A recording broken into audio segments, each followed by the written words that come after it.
Hello, this is Mr. Vaughn with another video lesson 2.3, Chapter 2, Lesson 3, Converting Between Percents and Decimals. You should have this note open, and you should also have this page right here, 110 and 111, opened on into your workbook. This is what it'll look like. And again, like I said before, look in that workbook. If what I'm not saying doesn't make sense to you or need some other examples, use that resource that's available to you. So let's go ahead and get started without further ado. So when we're converting decimals into percents, decimals as percents, you have two different methods. You have two ways you can do this. The first way is to write the percent as a fraction and then convert that fraction into a decimal. Okay. So, for example, 68%, we learned in the last lesson that percent means out of 100, so 68% means 68 hundredths. If you say 68 hundredths, like the first lesson in this chapter, it'll sound like a decimal. And 68 hundredths, so you would do your zero. I didn't do the zero in the example, but tenths place, hundredths place, and we go out two places. How many hundredths do I have? I have 68 hundredths. So that's one method to do it that way. The other method is to move the decimal two places to the left, and you add zeros as needed.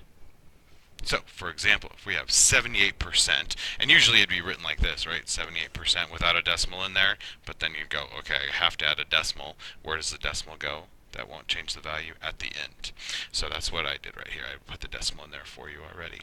So 68%, if I want to turn that into a decimal, I move it two places to the left, and I would get, I should have had a zero in there, 0.78. Okay. Another example, 4.2%. The instructions would be something like convert this percent into decimal. So we're moving it two places to the left. One, two, but I ran out of room. So you add a zero. That's why this ended up being 0.042. Okay. What else do I need to say about this? Some people are confused because they're like, Mr. Vaughn, 4.2% is already written as a decimal because it's got a decimal right there. But this percent symbol trumps the 4.2. It overtakes it. That does not mean decimal form. This is a number. It's a percent that happens to have a decimal in it. So don't get confused with that. Alright, so what about if it was the other way around? What if you need to convert that percent, the decimal, into a percent? Well, you just do the opposite. Sorry, this thing's not hanging with me there. So percent as a decimal, and this is the next page, page 111 on your workbook. That's I have it right there. So write the decimal as a fraction with 100 as a denominator. And look at that 100 stuff, right? So if we have 0.43 as a decimal, and the instructions would be converted into a percent. So not going straight to a percent, we're going to this fraction right here, 43 hundredths, because tenths, hundredths, and then since a percent is out of 100, it'd be 43%. Other way to do it. It doesn't matter to me which way you do it. What I'm showing you two different ways. The book shows you two different ways, and whatever way makes sense to you is fine. So the other way is to move the decimals two places to the right. Man, that sounds a little familiar. Two places to the right, as zeros as needed. So we have 0.89 or 89 hundredths. The directions would be convert to a percent. So we move it two places to the right, and it turns into 89%. 0.529. Move it two places. I didn't get to the end, so the decimal is going to stay here. 52.9%, or 52 and 9/10% is how you would say it. Okay. A quick way, a little trick for remembering the left and the right thing.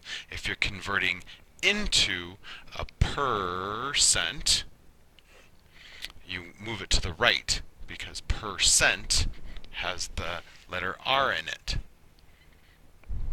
If you're converting it into a decimal, from a percent into a decimal, you move it to the left because decimal has the letter L in it. There's no R in decimal and there's no L in percent. So if you're converting it into a decimal, you move it to the left. If you're converting it into a percent, you move it to the right. Again, if you need some more help with that, take a look at the pages in your workbook right now. Go ahead and try the your turn problems. If you get them wrong, it's okay. You're trying them. It's your turn. We'll go over them in class tomorrow, and then write the summary that you how you would explain this to somebody.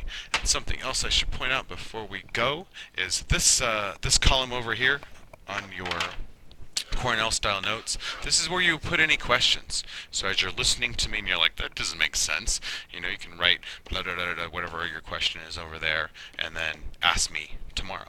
Okay, and you can do that. You could do that for all your classes on your Cornell notes. I think that's it for now.